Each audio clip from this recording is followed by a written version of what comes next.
Hi viewers, welcome to our channel. ప్రస్తుతం మనతో పాటు సీనియర్ జర్నలిస్ట్ ఇమ్మంది రామారావు గారు వారితో ఒకసారి మాట్లాడదాం. సార్ నమస్కారం. సార్ నమస్తే బాబు. సార్, షర్మిల గారు రాజకీయ జర్నీ చూస్తుంటే అంటే ఫ్యూచర్ని గతాన్ని ఈ రెండింటిని కూడా దృష్టిలో పెట్టుకుంటే ఆమె వృధా రాజకీయం అని చెప్పేసి చాలా మంది అభిప్రాయపడుతున్నారు. సార్, మరి నిజంగా అంటే ఎటువంటి ప్రయోజనం ఉండదు ఆమె రాజకీయ జర్నీలో అంటున్నారు. ఈ కాంటెస్ట్ని మీరు ఏ విధంగా చూస్తారంటారు సార్? ఇది నిజమేనా, ఆమె వృధా రాజకీయమేనా, లేకుంటే ఆమెకి ఏమన్నా భవిష్యత్తు ఉందంటారా? మీ ఒపీనియన్ ఏంటి సార్? రాజకీయాలు రెండు రకాలుగా ఉంటారు. రాజకీయ నాయకుడు అన్నవాడు ప్రజల్లో ఉండి ప్రజల కష్ట సుఖాలు తెలుసుకొని ప్రజలకు సేవ చేద్దామని అనుకున్న రాజకీయ నాయకులు కొంతమంది ఉంటారు. ఓకే, అర్థమైందా? ఆవిడ గోల్డెన్ స్పూన్తో పుట్టింది, పెరిగింది, పెద్దదైంది. నేను రాజశేఖర రెడ్డి పెట్టినంది బాగుంది, అంతవరకు బాగుంది. మంచి ఉపన్యాసం ఇవ్వకూడదు. ఏదో మనం అనుకున్నట్టుగా అందరూ అనుకునే కదా ఆవిడ కాంగ్రెస్ అధ్యక్షురాలు పదం అంటే చిన్నది కాదు కదా. కాంగ్రెస్ ఈ దెబ్బతో ఆ కోమా స్టేజీలో ఉన్న కాంగ్రెస్ కాస్త బతికి బట్ట కడుతుంది అనుకునే తరుణంలో మొదటి ఉపన్యాసాలు బాగానే ఉన్నాయి. ఆ పక్కని వైఎస్ రాజశేఖర రెడ్డి గారికి ఆత్మ అనిపించుకునే కేపీ రామచంద్రరావు, తులసిరెడ్డి, రఘువీరారెడ్డి ఇంకా మిగతా ప్రముఖులందరూ కూడా ఆవిడ సాయపడ్డారు. కొంత దూరం వచ్చాక వైఎస్ షర్మిల గారి తాలూకు రాజకీయం కుటుంబ రాజకీయం అయిపోయింది, వ్యక్తిగతమైన రాజకీయం అయిపోయింది. తర్వాత ఆవిడ బాధ్యతని ఆవిడ మర్చిపోయింది, అసలు ఆంధ్రప్రదేశ్నే మర్చిపోయింది. ఆవిడ తెలియకుండా ఇన్ని నేరాలు చేసింది. నీ అన్నయ్యకి నీకు గొడవలు ఉంటే మాకెందుకమ్మా? నీ అన్నకి మాకు ఏదో ఆస్తులు, మీకును ఆస్తులు తగాదాలు ఉంటే మాకెందుకమ్మా? అరే, పూర్తిగా సజీవంగా నిర్జీవంగా ఉన్నటువంటి ఆంధ్రప్రదేశ్లో కాంగ్రెస్ని బతికించమని నిన్ను పంపించినట్టయితే ఆంధ్రప్రదేశ్లో ఒకసారి ఎక్కడ క్యాంపెయిన్ చేసిన పాపాన పోలేదు. నువ్వు పులివెందులకే కట్టుబడి ఉన్నావంటే ఎందుకు? నీకు పార్టీకి మెయింటెనెన్స్, అధిష్టానం తాలూకు ఫండింగు, ఇవన్నీ ఏం చేసినట్టు? ఎవరిని గెలిపించినట్టు? కొన్ని నువ్వేనెందుకు గెలవలేదు? గెలవకపోతే నువ్వు ఎక్కడ గెలవగలుగుతావో ఆలోచించుకొని ఒక పార్టీ ఎక్కడో ఇదే కానీ మాకు నియోజకవర్గాన్ని ఎంపిక చేసుకొని అక్కడ పోటీ చేస్తే రాజశేఖర రెడ్డి గారి తాలూకు బిడ్డ అనేటువంటి సానుభూతిని గెలిపించేవారు కదా. అందువల్ల మీకేంటంటే యుద్ధంలో ఓడిపోయినట్టయితే, రాజు ఓడిపోయినట్టయితే మొత్తం సైన్యం అంతా ఓడిపోయినట్టే. ఆ సైన్యంలో ఎంతటి వీరాధి వీరులున్నా సరే, అందరికీ సమాధానం చెప్పగలిగినటువంటి సైనికులు ఉన్నా సరే, రాజు ఓడిపోయాడు, రాజ్యం ఓడిపోయింది. అంటే రాజు ఓడిపోతే రాజ్యం ఓడిపోయినట్టే. ఇక్కడ రాజ్యం ఏది? కాంగ్రెస్ పార్టీ ఓడిపోయినట్టే కదా. ఇప్పుడు ఆంధ్రదేశంలో కాంగ్రెస్ పార్టీ గురించి ఎవరైనా ఆలోచిస్తున్నారా? ఈ ఆలోచించకుండా చేసింది నువ్వు కాదు, నేను. మొదట్లో వైఎస్ షర్మిల గారి తాలూకు ఆ ఫోర్సు, ఆ వచ్చే వేగం చూసి పర్వాలేదురా, బతికేస్తుంది కాంగ్రెస్ పార్టీ. ఇంకో 10 ఏళ్ళకైనా, ఇంకో 15 ఏళ్ళకైనా అంటే ముఖ్యమంత్రి అయ్యే అవకాశం ఉంటుంది అనుకుంటే కేవలం నీ వ్యక్తిగతమైన స్వార్థం కోసం మనం వైఎస్ వివేకానంద రెడ్డి తాలూకు మరణాన్ని మనం కించపరచడం లేదు, తక్కువ చేయటం లేదు.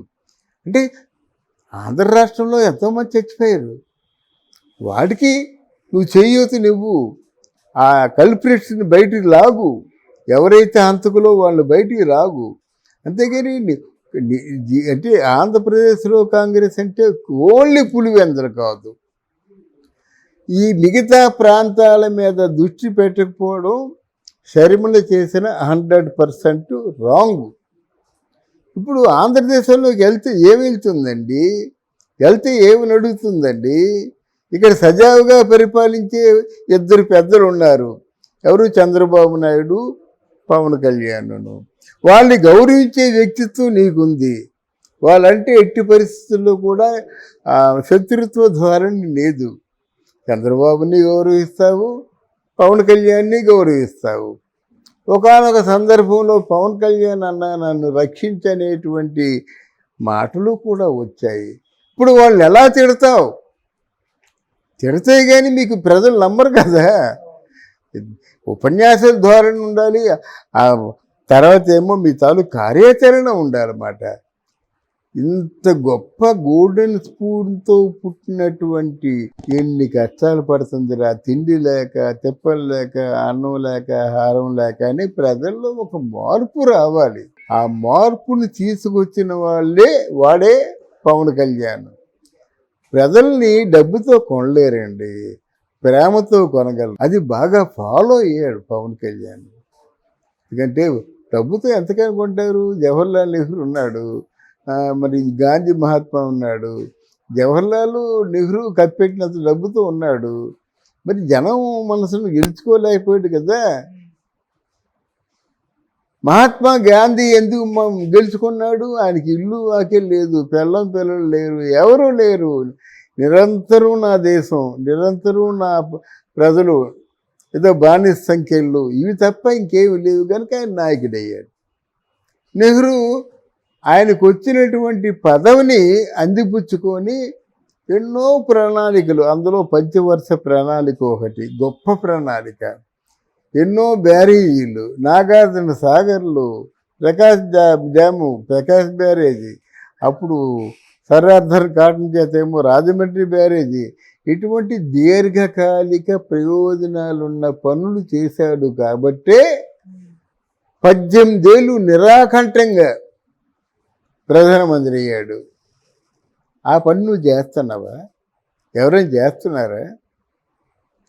తర్వాత ఏంటంటే ఇప్పుడు ఎలా ఉందండి, ఆ రోజుల్లో బ్రిటిష్ వాళ్ళు నాయకుడన్నా లేదు, మహాత్మా అన్నా లేదు, ఎవరన్నా లేదు, మక్కలు ఎరగొట్టడమే.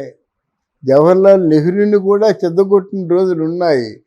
అన్ని కష్టాలు పడ్డారు కాబట్టే వాళ్ళని ప్రజలు నాయకులుగా గుర్తించి ఓటు వేసి గెలిపించి 18 సంవత్సరాల పాటు ప్రధానమంత్రిగా వాళ్ళు ఆశీర్వదించారు. నువ్వేం చేశావు?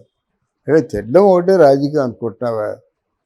మీ అన్నయ్య సంస్కారం బట్టి మీ అన్నయ్య మాట్లాడతాడు, నీ సంస్కారం బట్టి నువ్వు మాట్లాడతావు. What about the public?